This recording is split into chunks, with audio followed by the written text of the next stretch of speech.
करेगी आराम। ये सुरभि बहू अभी तक उठी नहीं, सुबह के 4 बज गए। सुरभि बहू, अरे ओ सुरभि बहू। सुरभि गहरी नींद में सो रही होती है, जिस कारण उसे सास की आवाज सुनाई नहीं देती और कामिनी जी एक बाल्टी पानी ले जाकर सुरभि के ऊपर उड़ेल देती है, जिससे सुरभि की नींद खुल जाती है। हम माँ जी आप यहाँ? अरे कल मुही तेरा नाश हो। सुबह के 4 बज गए, कितनी दफा तुझे आवाज दी, लेकिन तेरे कान में तो आवाज ही नहीं जाती। माँ जी अब माफ करना, मैं अभी नहा धो करके आपकी चाय और नाश्ता बना देती हूँ। और हाँ, कल से मुझे आवाज ना लगानी पड़े।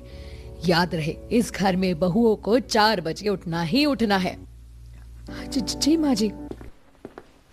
और सुरभि जल्दी जाकर नहा धोकर सास को चाय देकर घर के काम में लग जाती है और फिर नाश्ता तैयार करती है। कामिनी अपनी बहू सुरभि को बहुत तंग करती थी, केवल इसीलिए क्योंकि वो गरीब घर से आई थी और दहेज में उन्हें कुछ नहीं मिला था। वहीं नाश्ते के समय, ये पराठे के साथ दही क्यों नहीं है? सूखा खाऊंगी क्या? ऊपर से इन पराठों में घी कितना ज्यादा है। भाभी, इतना घी खिलाकर हम सबकी हेल्थ खराब करने का इरादा है क्या? हेल्थ का तो पता नहीं, घर का बजट जरूर बिगाड़ देगी। अरे गरीब घर की है ना, कभी जिंदगी में घी तो देखा नहीं, इसीलिए डब्बा ही पलट दिया। माफ करना माँ जी, आइंदा मैं ध्यान रखूंगी। मेरी ग्रीन टी कहाँ है? अभी तक आई नहीं। अभी लाई। सुरभि सौरभ को ग्रीन टी देती है, तभी पड़ोसन विमला जी घर में एंट्री लेती हैं। अरे बिमला जी, आज आप इतनी सुबह यहाँ? हाँ, आइए आइए, चाय पीजिए। बैठे बहन जी। अब बहू आंटी जी के लिए नाश्ता लगा दे। माँ मैं ऑफिस जा रहा हूँ, बाय। अरे मैं भी दुकान जाता हूँ अब। माँ, आंटी कहाँ? ये इतने घी में भीगे हुए पराठे खाएंगी? मैं आपके लिए पिज्जा बना कर लाती हूँ। हाँ बेटा, जा बना कर ले आ। और सुन, कोक लेते आना साथ में, खुशखबरी लाई हूँ। विमला आंटी के लिए मस्त चीज पिज्जा बना दीजिए। सुना, जल्दी, समझी? ये देखिए बहन जी, आपको ये लड़की कैसी लगी? अब कुछ खास नहीं, कितनी काली है और इसके नैन नक्श भी कुछ खास नहीं। वैसे किसके लिए है? अरे तुम्हारे बेटे रोहन के लिए। एक बहू तो फटीचरों के खानदान से ले आई हो, सोचा तुम्हारा कुछ भला कर दूं, इसीलिए सुबह सुबह तुम्हें खुशखबरी देने आई थी। लेकिन तुमने तो पहले ही कमी निकाल दी। ये लड़की की फैमिली शहर के टॉप 10 रिचेस्ट फैमिलीज में से एक है। अगर अपने रोहन की शादी काव्या से करवा दोगी ना, तो इतना दहेज मिलेगा कि तुम्हारी 7 पुश्ते बैठ कर खाएंगी। अब सोच लो बहन।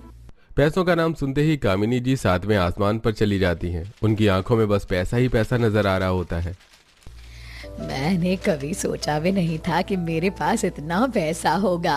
अब तो पहले दुबई जाऊंगी, फिर मलेशिया से मसाज कराऊंगी और लंदन से शॉपिंग करूंगी। विमला कामिनी जी को झकझोर कर उन्हें ख्वाबों की दुनिया से बाहर निकालती है। जो सोच रही थी वो सच भी हो सकता है बहन जी। बहुत ही बढ़िया लड़की है, करवा दो अपने रोहन की शादी काव्या से। खुश रहोगी तुम भी और तुम्हारा परिवार भी। एक बहू कैसी आई है देखो। अब क्या तुम चाहती हो कि दूसरी भी वैसी ही आ जाए? अरे नहीं नहीं बहन, कैसी बात कर रही हो, शुभ शुभ कहो। और काव्या अच्छी दिखती है, किसने कहा कि ये काली है? हाँ बस थोड़ा सा रंग दबा है, लेकिन नैन नक्श में तो ठीक ही है ना। वैसे भी जब दौलत हो तो सूरत मायने कहाँ रखती है। मेरी बहू सुंदर ही है। इतनी जल्दी बहू भी मान लिया? बड़ी तेज हो रही हो कामिनी बहन। और नहीं तो क्या, आती लक्ष्मी को कौन ठुकराता है। आंटी जी लो पिज्जा खाओ। बेटा तू खा, ये तो अब मैं बूंदी के लड्डू ही खाऊंगी। फिर क्या था, विमला जी दोनों फैमिली को मिलवाती है और कामिनी जी अपने बेटे रोहन और पूरे परिवार के साथ काव्या को देखने के लिए जाती है। और जैसे ही रोहन की नजर काव्या पर पड़ती है, माँ ये किस कलूटी से मेरी शादी करवाना चाहती हो आप? मैं इसे हाँ नहीं बोलूंगा। चुप बेवकूफ, कितनी सुंदर बच्ची है, बस हल्का सा रंग ही तो दबा है।